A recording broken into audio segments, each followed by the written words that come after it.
dice entonces Primera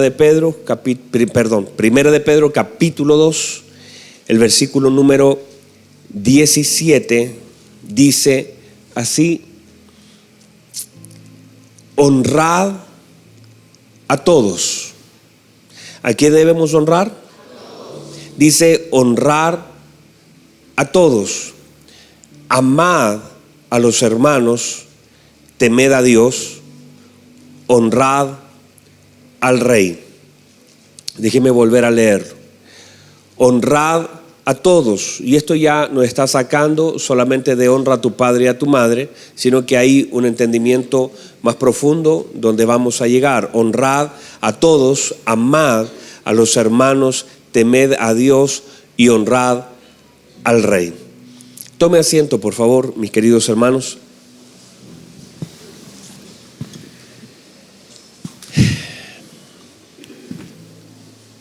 Hemos establecido algunos principios que quiero desarrollar un poquito más profundo durante esta mañana. Comenzamos el día jueves a tocar algunas cosas que son trascendentes para nuestra vida como hijos del Señor. Una de ellas es acerca de la paternidad, porque ahí estamos. O sea, la paternidad, no nos olvidemos nunca que es el tema. Si bien vamos a tocar algunos otros puntos, siempre el tema es la paternidad y la paternidad de Dios. Y en esa paternidad hemos establecido que cada uno de nosotros hemos de ser educados, enseñados, ministrados. Y note por favor la importancia de esto, porque lo dije no sé cuándo, pero dije esto, que uno puede ser hijo sin saber serlo. O sea, una de las cosas y tareas de la iglesia es aprender a ser hijos. No solo serlo, sino aprender a serlo. Uno podría ser un esposo y no ser un buen esposo. Uno podría ser un padre y no ser un buen padre, así también como un hijo. Uno por tener un hijo podría pensar que es un padre, pero no necesariamente darle lo que ese hijo necesita de todo lo que Dios demanda sobre nuestra vida. De la misma manera, nosotros debemos aprender a ser hijos. Y eso no es solamente todos los beneficios que tiene el ser hijo del Señor, sino también todas las demandas que tiene el ser un hijo.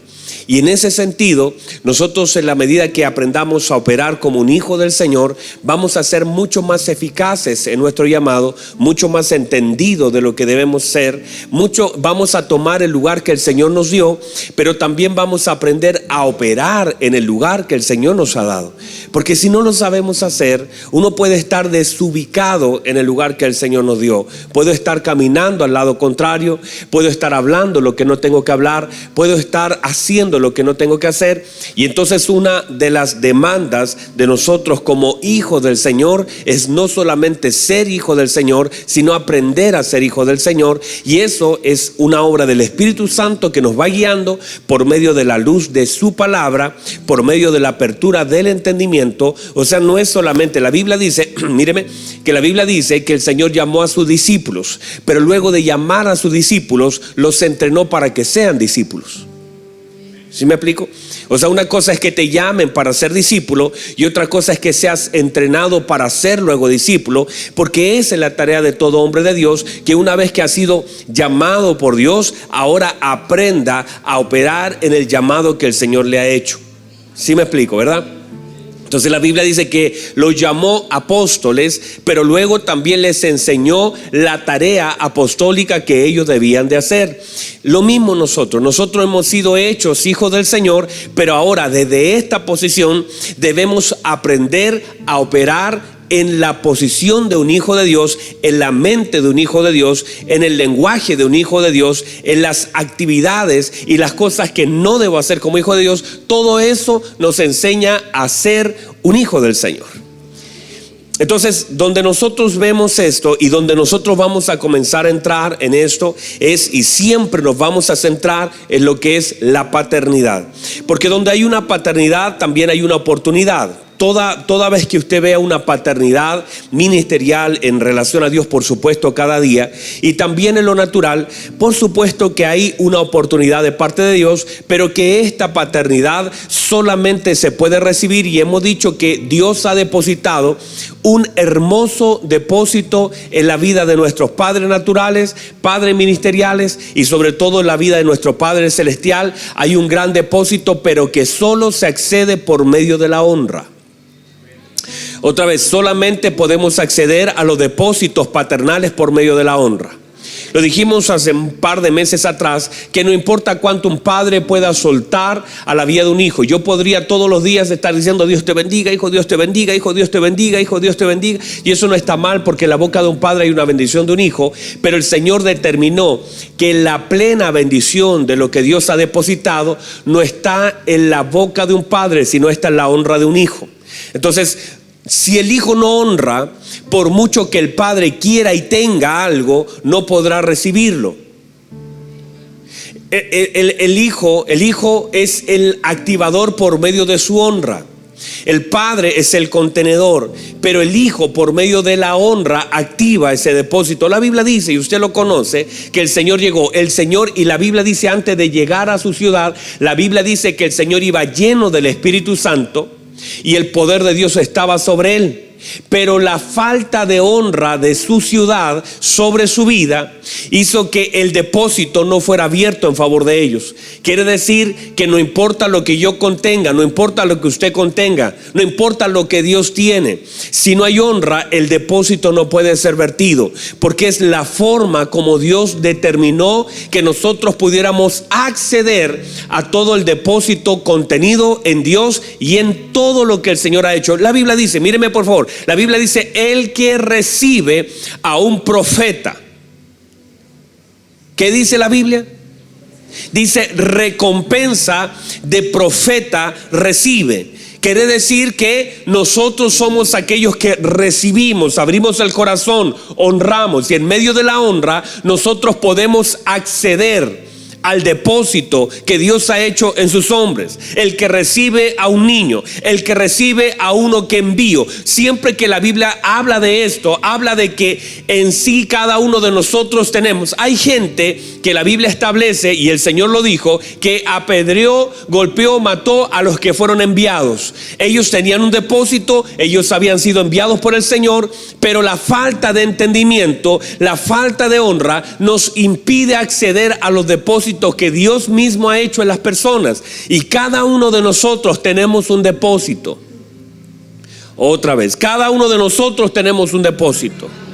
Y por eso el Señor dice: honren a todos, porque en todos nosotros hay un depósito de Dios. Y en la medida que yo honre la vida de la gente, la gloria del Señor que habita en esa persona, la porción del Señor, también puedo tener acceso a la bendición de otro por medio de la honra. Entonces la honra siempre será un activador. En un inicio podría ser un mandamiento. En otro lado del corazón del hombre podría ser: bueno, voy a acceder, voy a honrar para tener. Pero finalmente en el pueblo de Dios ya es una conducta, es una forma de vida, es un entendimiento, es luz, es una manera como nosotros hacemos las cosas. No las hacemos hoy por conveniencia, las hacemos por placer y por naturaleza. Porque ya llega el momento donde tú puedes acceder al depósito a través de la obediencia, a través del mandamiento, pero hay un momento donde simplemente tu vida es una constante honra hacia la gente. Honras a tu padre, honras a tu hermano, honras a la gente que Dios pone a tu alrededor, honras a un líder, honras a las personas que te atienden, honra, porque tu código de vida es honra. Y eso es lo que deberíamos ser nosotros. Debemos llegar a vivir con códigos de honra hacia todo lugar. Incluso hasta entender la importancia de honrar. Míreme, hasta nuestros propios cuerpos deben ser honrados. Vamos, dígame amén. Dígame. Nuestros cuerpos deben ser honrados. Y sabe, la Biblia dice que incluso en el matrimonio y en la mente de toda gente que está lejos del Señor, dice que usaron deshonrosamente. Quiere decir que no honraron lo que el Señor hizo y cómo los hizo. La Biblia establece que gente deshonra su matrimonio, deshonra su cuerpo, deshonra el uso natural enfocado del Señor hacia todo lo que es la vida, incluso sexual. Todas las cosas se podrían deshonrar. Uno puede deshonrar su vida, uno puede deshonrar su casa, porque es allí donde nosotros debemos aplicar códigos y debemos ser formados y ser transformados por medio de la renovación de nuestro entendimiento. Quiere decir que muchas cosas de las que hacemos pueden estar completamente equivocadas y por estar equivocadas trabajamos mal nuestros matrimonios, trabajamos mal nuestra vida, deshonramos los dones que Dios nos ha dado, deshonramos los llamados que Dios nos ha hecho, comenzamos una vida de deshonra. Y cuando nosotros deshonramos no tenemos acceso. En mi vida, míreme, en mi vida hay un depósito de Dios, pero el primero que debe entenderlo y honrarlo soy yo. Por eso el apóstol Pablo dice esto: yo honro mi ministerio. No estoy esperando que alguien más lo honre. Él dice: yo honro mi ministerio. Quiere decir que él tenía entendimiento que había un depósito de Dios en él, y por causa del depósito él entendía que debía honrar no solamente al Señor, sino el depósito del Señor sobre su vida. Y usted también tiene un depósito del Señor sobre su vida. Usted tiene un don del Señor sobre su vida. Usted tiene un llamado del Señor sobre su vida, y usted tiene que entender la importancia de honrar lo que el Señor ha depositado sobre usted. Y usted no puede esperar que alguien más honre lo que usted está deshonrando. No podemos esperar que la gente reconozca mi llamado, que honre mi llamado, si yo mismo lo estoy deshonrando. No le estoy dando el lugar, no lo estoy potenciando, no estoy orando, no lo estoy agradeciendo, no le estoy dando tiempo. Si yo sé que tengo un llamado en la palabra, tengo que enfocarme en eso y honrar el llamado del Señor, perfeccionarlo, porque entiéndase que todo lo que el Señor hace en nosotros y todo lo que el Señor nos da y nos suma tiene que ser perfeccionado. Si entiendo eso, entiendo que el Señor perfecciona mi vida, pero también yo soy parte de la colaboración de la perfección de Dios. Entiendo que Dios me ha llamado para predicar, para pastorear, me ha llamado a mí, me ha ungido el Señor, y ahora en el entendimiento de lo que el Señor ha depositado en mí, yo debo honrarlo, debo cuidarlo, jamás debo maldecirlo, jamás debo decir yo no sé para qué el Señor me llamó, jamás con mis palabras debo descalificar lo que el Señor por su gracia ha hecho, porque para el Señor yo no soy una sorpresa. Mírenme por favor, yo no soy una sorpresa. Antes que yo naciera, el Señor me eligió como un pastor. Antes que el Señor, antes que mis padres me conocieran, el Señor ya me había señalado, porque los llamamientos no son cosas del hombre, no son cosas temporales, son cosas eternas en Dios. Y si uno entiende que el Señor ahora se manifiestan en un tiempo, pero son eternos, quiere decir que el Señor me envió con un propósito asignado desde la fábrica. El Señor ya me envió, y usted también ha sido llamado. ¿Para qué? Usted fue llamado de las tinieblas a la luz admirable. Usted fue llamado para que pudiera conocer las virtudes, para ser un hijo de Dios, y ahora en la dimensión de un hijo de Dios pueda anunciar las virtudes, pueda también perfeccionar todo el llamado del Señor sobre su vida, todo el don que el Señor le ha puesto sobre usted, porque ese don también genera una demanda. Todo don de Dios sobre la vida del hombre le genera una demanda. El Señor pide lo que Él mismo ha depositado. El Señor le ha dado cosas hermosas a usted. Usted no puede vivir una vida pasiva, una vida alejada de lo que Dios quiere hacer. Usted debe tener entendimiento que el Señor le ha sumado cosas que luego el Señor también demandará de usted.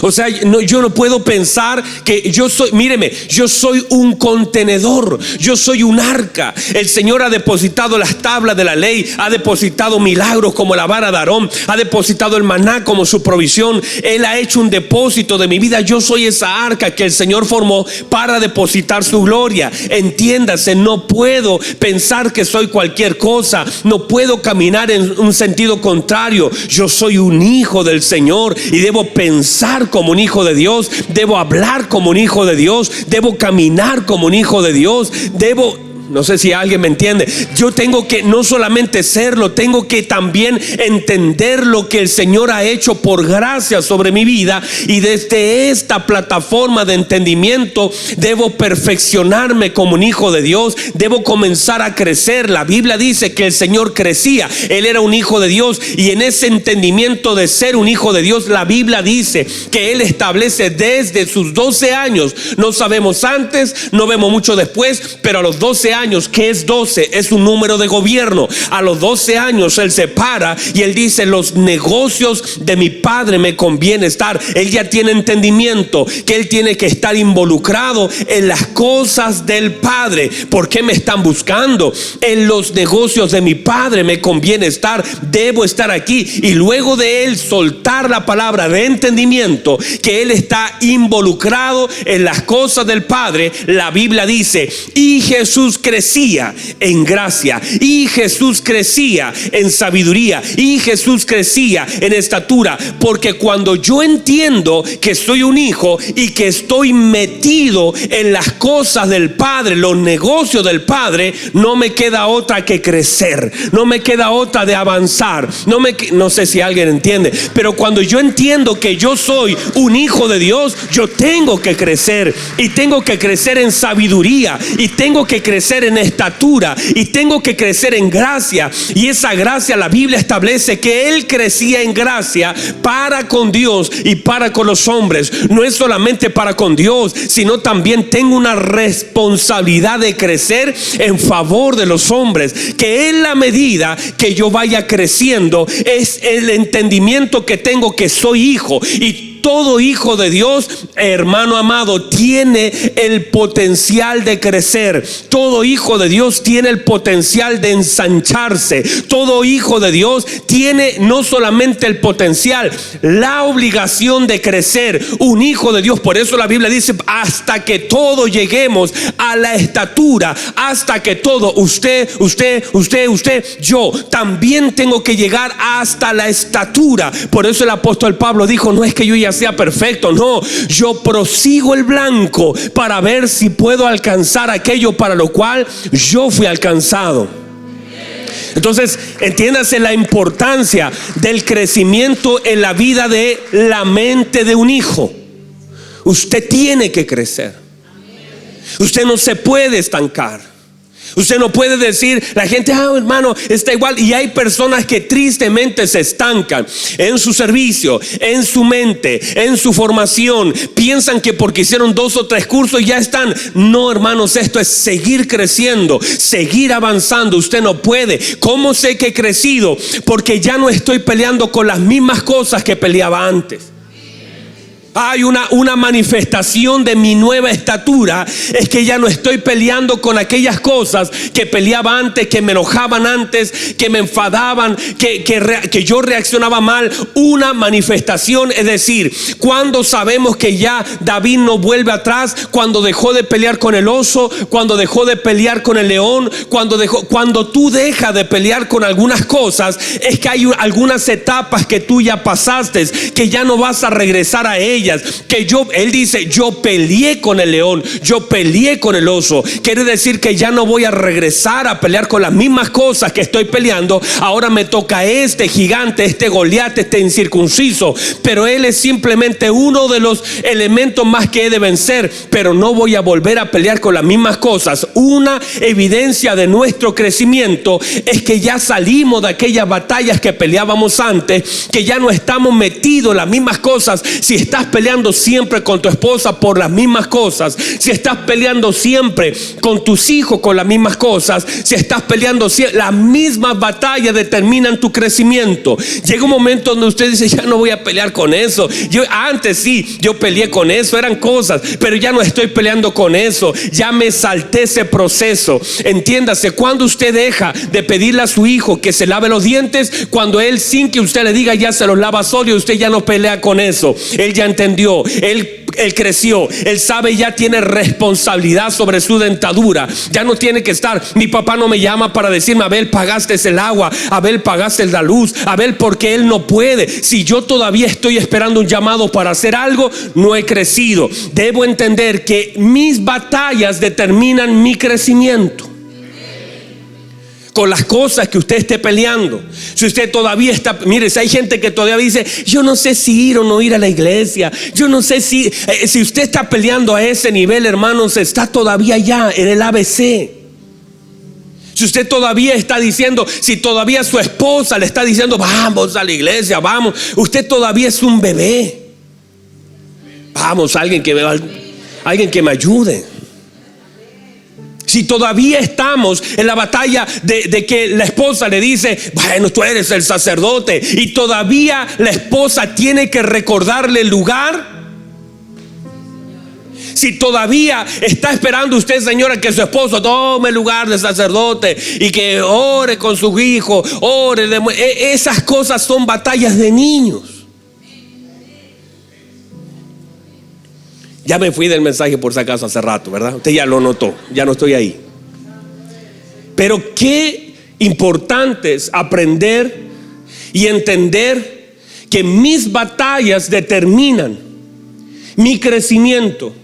Y yo no puedo estar batallando con las mismas cosas, esperar que el Señor me dé más y yo no haber aumentado mi capacidad, porque la Biblia establece que de acuerdo a la capacidad se nos da. Y si yo no aumento mi capacidad, y si yo todavía estoy entretenido peleando con algunas cosas que tendría que haber dejado hace tiempo atrás, el apóstol Pablo dice, cuando yo era niño hablaba como niño, juzgaba como niño, pensaba como niño, entender que esas cosas, pero él dice, pero cuando crecí, entonces ya dejé las cosas de niño, y hay un momento en que uno tiene que sacudirse y tiene que comenzar a dejar ciertas cosas. Ya no voy a pelear en ciertos niveles, porque eso solamente me va a entretener. Ya no voy a pelear con mi esposa, ya no voy a pelear con mis hijos, ya no voy a pelear con mi carácter, hay cosas, si usted no sale de eso, usted estará entretenido y solamente manifestará que no ha crecido. Pero en la medida que vaya creciendo, usted va a ir entrando a otro lugar,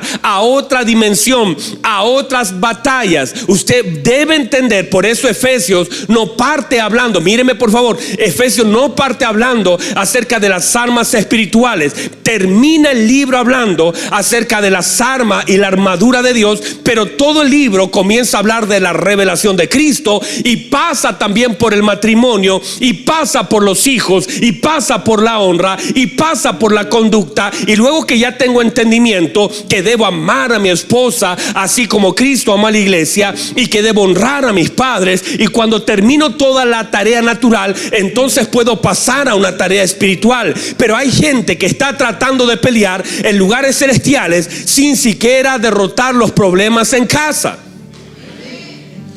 Hay gente que dice, me pongo la armadura de Dios y voy contra la hueste del enemigo, y todavía su carácter es su peor enemigo. Está tratando de pelear en lugares celestiales cuando primero tiene que someter su vida a la palabra de Dios.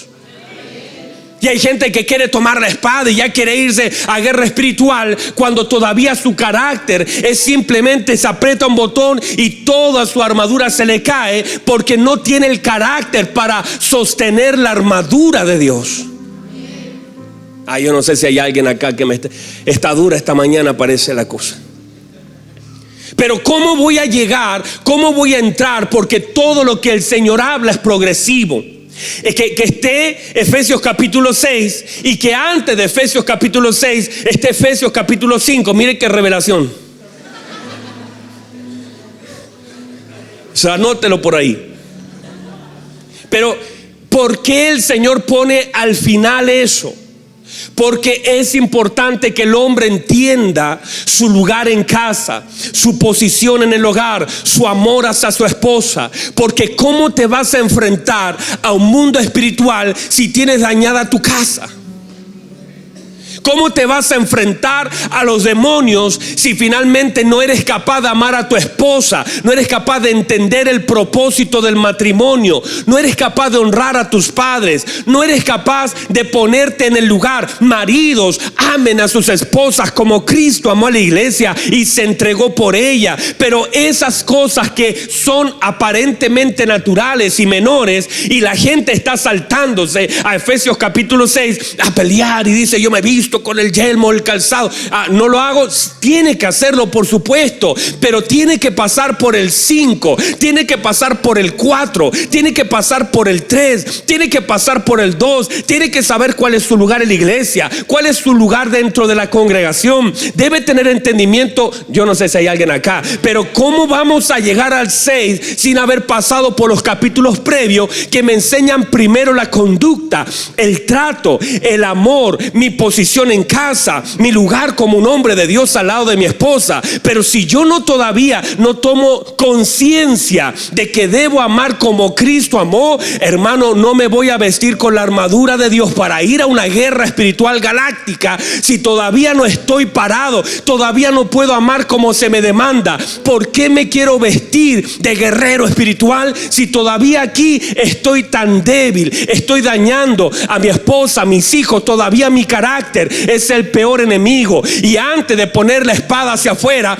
debo poner la espada hacia adentro, y debo pararme en la verdad de la palabra, y debo ser un buen hijo, debo ser un buen esposo, debo cumplir el propósito de Dios. Eso tendrá su lugar, eso llegará, pero hay cosas que debemos resolver antes en casa. El Señor le está diciendo, antes de ir a una batalla espiritual a los lugares celestes, termine la batalla dentro de casa. ¿Cómo va a ir a los lugares celestiales si las batallas dentro de su casa todavía están que arde la cosa? No sé si alguien me entiende eso. Pero es tan clave, y todo tiene que ver con la formación de carácter, porque no es un problema matrimonial, es un problema de entendimiento y un problema de carácter. Nunca es un problema matrimonial, es un problema de carácter, es un problema de formación que se manifiesta en el matrimonio. O sea, el matrimonio simplemente es un contenedor de todos los problemas que se originan en el corazón del hombre: la desobediencia del hombre, la falta de entendimiento del hombre. Ay, por favor, entienda, el matrimonio es simplemente la consecuencia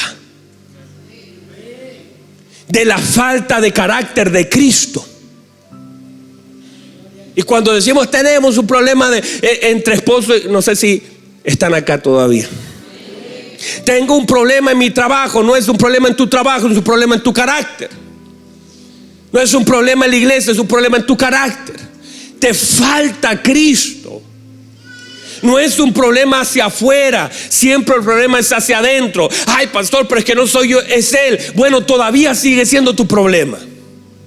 Y es tu problema porque en Cristo todo lo podemos soportar. Y si Cristo soportó toda la presión de afuera por el carácter gobernado desde adentro, y si todavía Él podía perdonar en una cruz, y si todavía podía sanar, y si todavía podía expresar palabra de amor en una cruz, quiere decir que nunca lo de afuera puede cambiar lo que gobierna una vida, que nunca lo que la gente hace puede determinar lo que usted tiene que hacer, porque la gente ha de hacer miles de cosas y usted en eso no tiene ninguna injerencia. La gente, la maldad de la gente, la falta de entendimiento, la injusticia de las personas, la maldad del hombre, eso va a gobernar hasta que el Señor reine por completo. Pero hasta ese día, lo que yo haga no está condicionado a lo que la gente haga.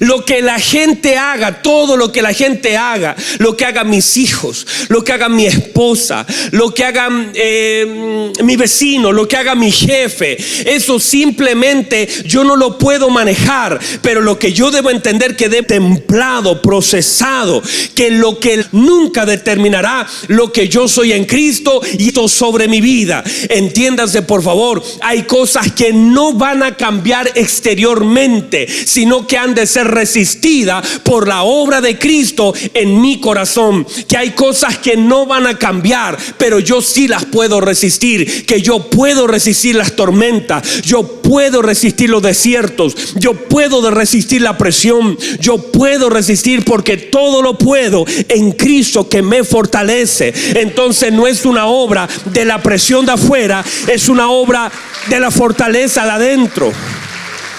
No sé si alguien lo puede recibir. Se nos acabó el tiempo. Wow, hermanos, no, sigamos. ¿A ustedes les gusta que le den golpes parece. Yo pensé que me decía, ay, por fin, pastor, se acabó esta cosa. Míreme por favor. Otra vez voy a explicar algo que quiero que quede muy claro. Y no lo voy a gritar, se lo voy a decir. La gente puede hacer cualquier cosa. Sus padres pueden haber hecho cualquier cosa. Sus jefes hoy pueden decirle cualquier cosa. Su esposa incluso podría despreciarlo. Sus hijos podrían no querer hablar con usted. Lo importante son dos cosas allí. Número uno, entender por qué sucede. Porque a veces nosotros decimos, bueno, es que todos me desprecian, pero tal vez no es el problema de todos. Es el problema suyo, que no ha sabido crecer en gracia. Y cuando nosotros no crecemos en gracia, así, hacia arriba y hacia adelante, con los hombres, claro que de pronto hay gente hasta con razón por nuestras malas actitudes. Por supuesto que hay gente que con razón nos rechaza porque nosotros no hemos obrado bien. Por supuesto que hay, si uno puede medir mis actitudes, mi falta de respeto, mi falta de sabiduría, mis palabras agresivas, mi falta de conducta de Cristo, por supuesto que hay gente que ha de rechazar mi vida. Pero sí, es todo lo contrario. Usted lo ha dado todo por Cristo. Usted tiene un carácter formado por el Señor. Y usted ha ocupado sus manos para levantar, para ayudar, sus brazos para abrazar. Usted ha tratado de hacer todo en oración, está pidiéndole al Señor por su familia. Y usted ve que todo lo de afuera está rompiéndose o atacándolo. Su vida no depende de lo que pase afuera con su vecino, con su tío, con su abuelo, con quien seas, sino que hay una perfección de Cristo sobre nosotros que nos permite resistir, que nos permite amar incluso a aquellos que nos están haciendo daño, porque el entendimiento es tan alto. Cuando a usted lo dañan de alguna forma, de pronto uno puede generar cualquier cosa en el corazón. Lo que se genera en el corazón no está determinado por lo que la gente hace. Lo que se genera en el corazón está determinado por lo que Cristo ha hecho. Si alguien me daña, como a Esteban le pegaron, lo arrastraron, y lo que la gente hizo no cambió el amor de Esteban hacia ellos. No usó Esteban su boca para maldecir a la gente, sino que Esteban usó sus ojos, usó su boca para bendecir, para perdonar. Porque ahí tú ves que se vuelve irrelevante lo que la gente pueda hacer, las acusaciones. Mire, la Biblia dice, levantaron testimonio falso en contra de Esteban, lo llevaron equivocadamente. Pero mire el corazón de Esteban. Dice, Esteban pudo haber dicho, bueno, si me trajeron aquí equivocadamente, me trajeron aquí por injusticia, yo voy a cerrar mi boca. Pero Esteban lo traen injustamente, levantan testigos falsos para acusarlo y lo paran delante de un magistrado. ¿Y sabe lo que ve Esteban? No ve enemigos, ve gente necesitada de Cristo y ve una oportunidad de predicarles. Reciba eso. Lo que ve Esteban desde el banquillo de la acusación, no ve enemigos, no ve, oye, estos son injustos, son malos, mire, hijos del diablo, que les caiga. No es eso. Él dice, les voy a revelar a Cristo. Y comienza a hablar de Cristo y ve una oportunidad. Y mientras la Biblia dice que él hablaba de Cristo, su rostro se volvió como un rostro de ángel. Qué hermoso.